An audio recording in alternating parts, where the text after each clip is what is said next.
So let's go back to the state budget.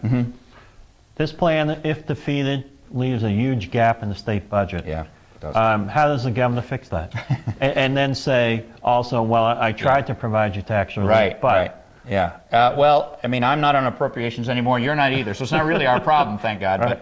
But, you know, obviously the governor's going to have to look someplace else, and he's going to have to maybe this time have some discussion with people and say, look, where else can we find these savings? And I think certainly we can find some savings through regionalization of services. Maybe we can broaden this proposal out so that we're regionalizing municipal services as well. There's no reason for all the towns around here to each run their own payroll operations and all those kind of things. Maybe we can regionalize those.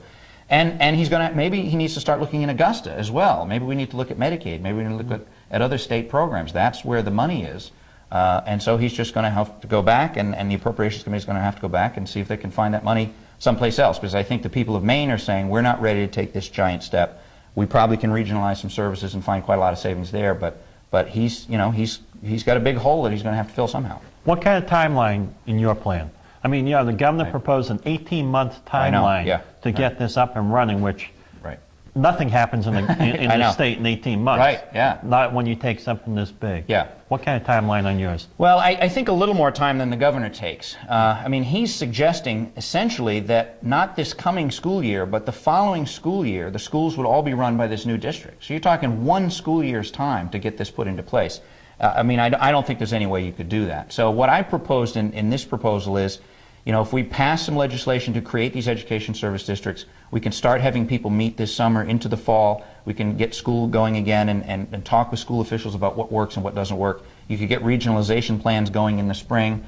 Schools write their budgets in the spring for the coming school year. So even by then, you might be able to have some numbers to regionalize for that following school year. So I think you can actually generate some savings going into that same school year that the governor's targeting. I don't know that it's as dramatic as the governor's proposing, but I don't think he can get it through his proposal either. Right. But of course, the beauty of this is once you set up these service districts, you can begin to add on as you go along. You know, let's try busing, and then the next year maybe you try something else, and the next year, because you have a structure in place, you can then continue to regionalize more services, and the savings grow as you move forward. So I don't know that I'd set a timeline any more than I'd set an actual budget number, but you know, let's keep local people talking, sitting around a table, and figuring out the best way to do that. We all know that we need to control property taxes. I think local governments feel that as well as they're feeling it in Augusta. And you know, if we have a good discussion and we have local control and local people sitting around and making these decisions, we'll get some savings and we'll do the right thing for kids in schools. That's the important thing.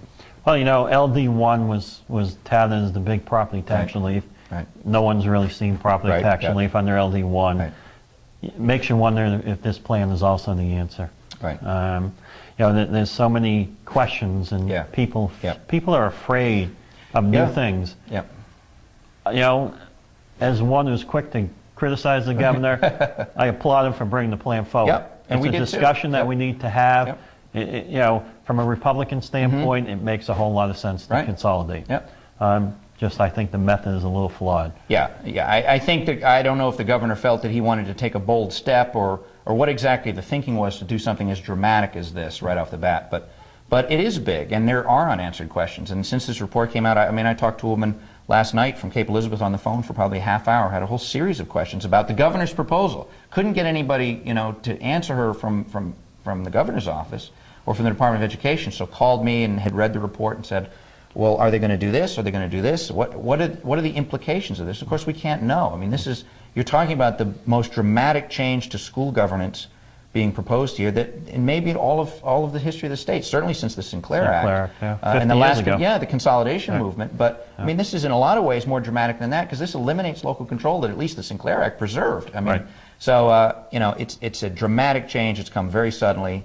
I think the governor is beginning to realize now that he needs another alternative, and we think we've got a good one here at Maine Heritage, and we'll see as the weeks go by what happens. But if people want to read your plan, Steve, how do they get a hold of it? They can go to the Maine Heritage Policy website, which is mainepolicy.org, and it's right on there. They can download it and read it. The public hearing is coming up, and we're gonna talk at the public hearing about our proposal. We've went over and briefed some legislators. I learned today that Senator Peter Mills, the former gubernatorial candidate and senator, is going to propose something very like this. He's got a bill that follows this model, so we know that there's going to be an actual piece of legislation with this kind of proposal in it moving forward, and And I think even the Education Committee realizes at this point that the governor's plan probably isn't workable, and so they're going to, sort of write their own bill that may have elements of this and maybe some other ideas that are floating around out there. So, people don't need to panic quite yet. As you know, nothing happens quickly in the legislature. Right. This is going to go on for weeks. There'll be a lot of hearings, a lot of discussion. But certainly, if people have concerns about the governor's plan, they need to let their legislator know. They need to talk to.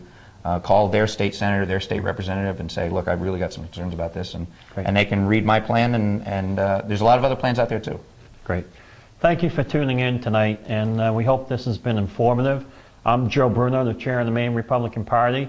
You can go to our website at mainegop.com, or you can email me at joe@mainegop.com. I want to thank my guest, Steve Bowen from R-Rockport, an author of a very exciting plan that I think makes a little bit more sense than what the governor has laid out, and gradually gets rid of some of that bureaucracy that we all don't want, and hopefully lowers our taxes as we go long term. Yeah.